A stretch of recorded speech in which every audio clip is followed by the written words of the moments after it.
coming to give you a brief update. It's myself and, of course, our Director of Homeland Security, Colin Arnold. And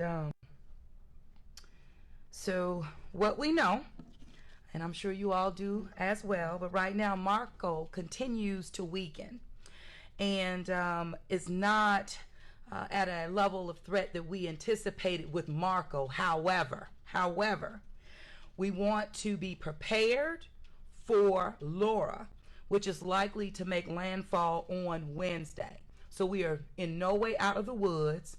However, pleased by the weakening of Marco, but remain prepared and ready for Laura.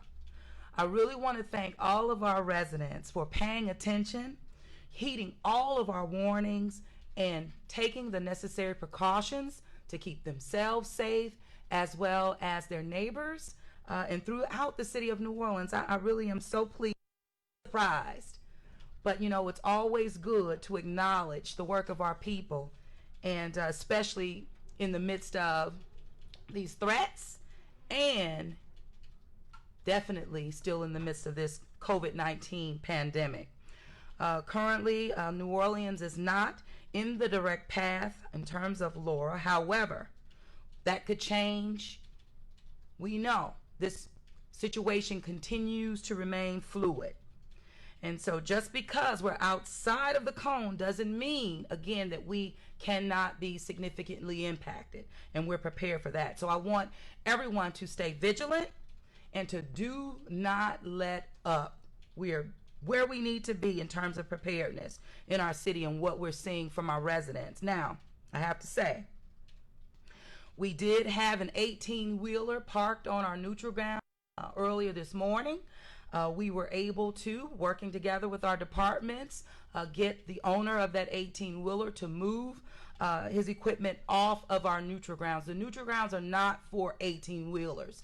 They're for our vehicles, for residents to pull upward to make sure that their vehicles are on high and safe ground as best as possible. Please don't take advantage of the resources that we have in our community and our green space in our city. It's an asset, and we want to preserve and to protect at all times. The city's EOC, which is our Emergency Operations Center, it remains active in both as it relates to COVID-19 response and of course, hurricane season. City agencies are fully prepared, as I've mentioned, and we just stand ready to respond. We've also we've taken some proactive measures to ensure that we've gotten our vehicles throughout the city, meaning city-owned vehicles. We've placed them on high, dry ground right there in our VA garage. You know, that's turned back over to the city, and we're making good use of it in many ways. But I tell you, putting city vehicles again in safe areas is just a step in the right direction for our city. We also, based on the stability in the forecast for tomorrow, city government will be open, meaning residents will be able to access the city, and of course electronically, but even as relates to those offices that are on site, because again, the forecast for tomorrow, it is non-threatening. And listen, a part of this is having to balance the financial impact that it has on our bottom line running government, and again, in the midst of a pandemic, and also the losses that we have seen as it relates to our general fund. So with that, I'm absolutely reopening City Hall for tomorrow. Now we have about 300 employees, for example, that actually comes in, you know, throughout in terms of the operation. So the majority of our people are still working from home, and so that will be in place and ready to respond. Employees will be required to check in with their immediate supervisors for further instructions, and we're going to get a letter out to all of our employees really quickly and very shortly. Again, I want to say that this remains a very fluid situation, and we're just going to be prepared to respond as we have demonstrated.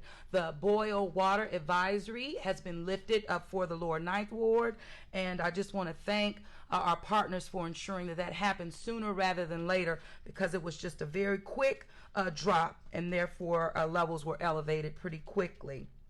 I spoke about that 18-wheeler. What I do want to talk about really briefly, because on yesterday I was asked by multiple media outlets about the Hard Rock site, in terms of the site there.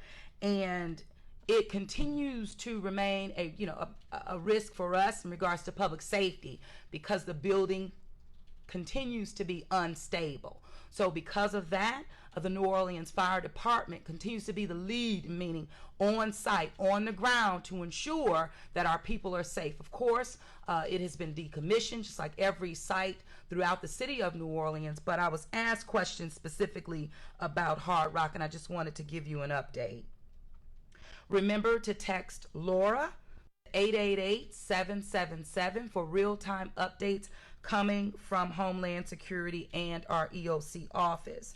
We will continue to keep residents updated throughout those alerts from NOLA Ready and all city communications. So please make sure that you do that. Text Laura to 888-777. Right now, you're going to hear a little bit more details from our director, Colin Arnold, relative to Homeland Security. So, Mr. Arnold, please come on up. Thank you, Madam Mayor. Morning, everyone. So I'd just kind of like to echo what the mayor said, and that is I'd consider this like a Saints game. We're at halftime right now. Okay, it was kind of an uneventful first half. Thankfully, we're all happy about that, but we still have, a third and fourth quarter to go in this, and that's Laura, and that's going to fiscal responsibility with response operations, and we think we can thread that needle, and that's why you're going to see some services open up tomorrow as far as government. This afternoon you're going to see RTA go into limited service.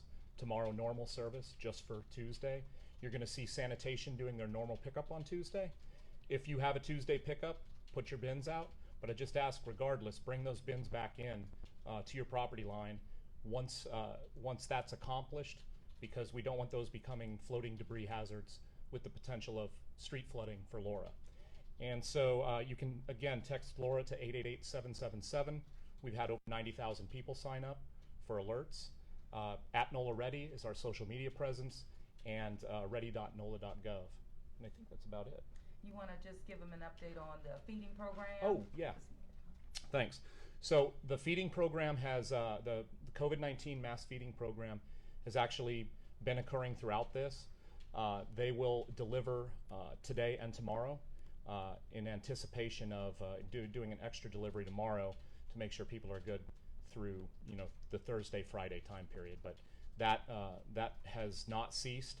Some people actually canceled in anticipation of the storm, Marco and Laura, and we're reaching out to them, through the vendors reaching out to them to ascertain where they are at and what they need. And so that's pretty much what we're doing with the feeding program. And yeah. That's it? That's it. Yeah. Thank you. Thank you so much. That's what we have. And Ms. LaTanya, we always go to questions. Absolutely, Madam Mayor. WWL. Madam Mayor, how many of the EMDs are operating? We thought we had more than we actually had. Who is that? Who are you? Oh, hey, man, your mask and your hat, and I know your voice and your haircut. I'm like, wait a minute. Okay. So as it relates, no, I didn't let you finish. No, that's okay. I'm sorry. Before Cristobal, it turned out that there were fewer than we thought, and I know the plan was to run them ahead of time. Now that it's not as big a threat with Marco, are you still doing it? Mm-hmm. Well, we have 5, as it relates to the electromotive diesel. That's what the EMD. Generators, all 5 are ready to roll.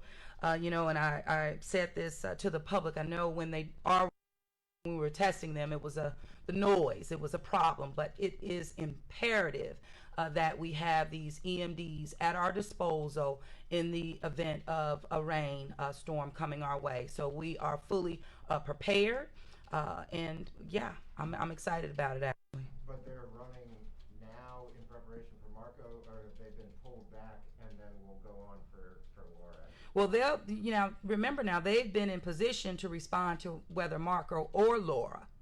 So we haven't changed in terms of our preparedness at all.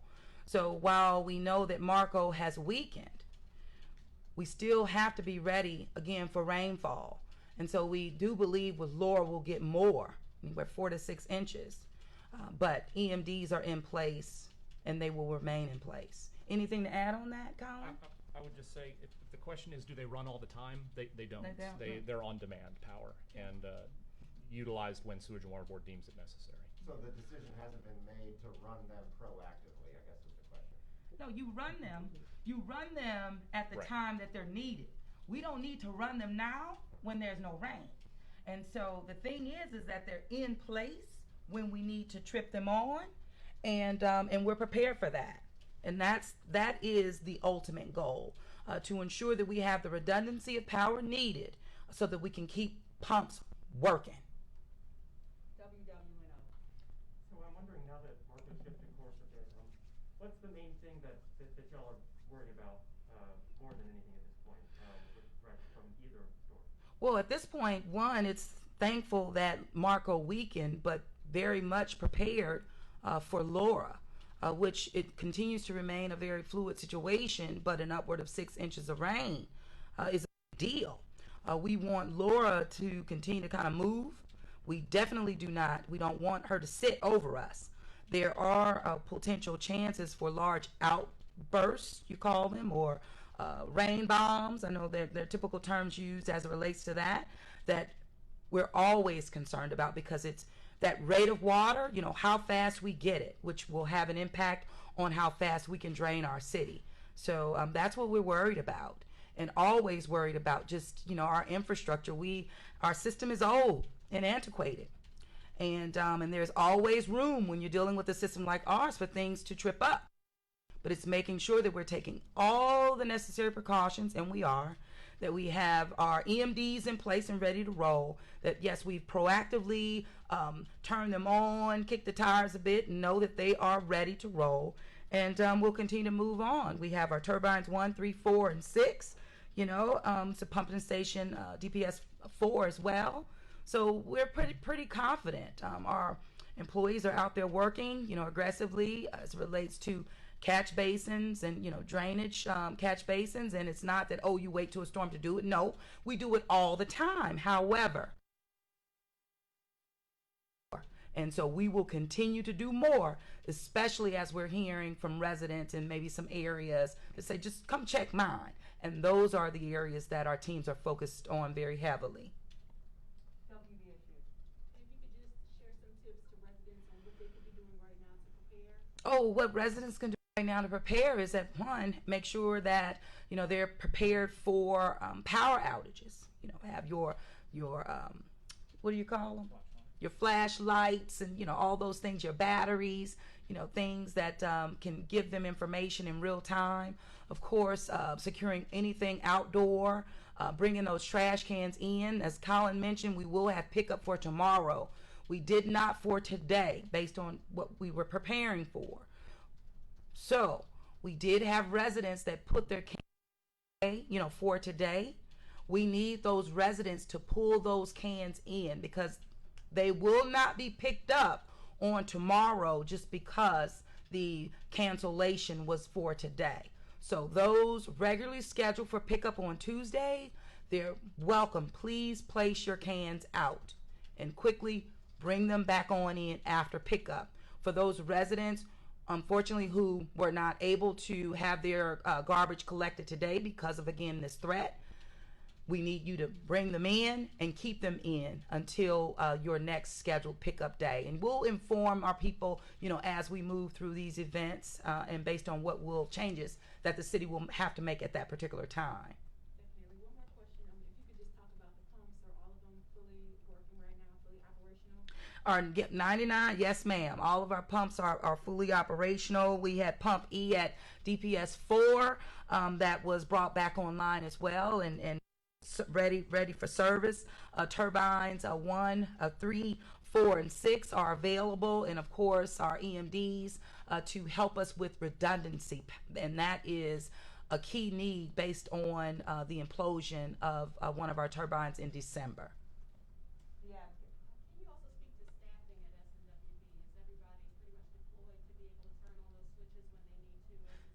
Absolutely. Full and unified command is in place relative to the Sewage and Water Board.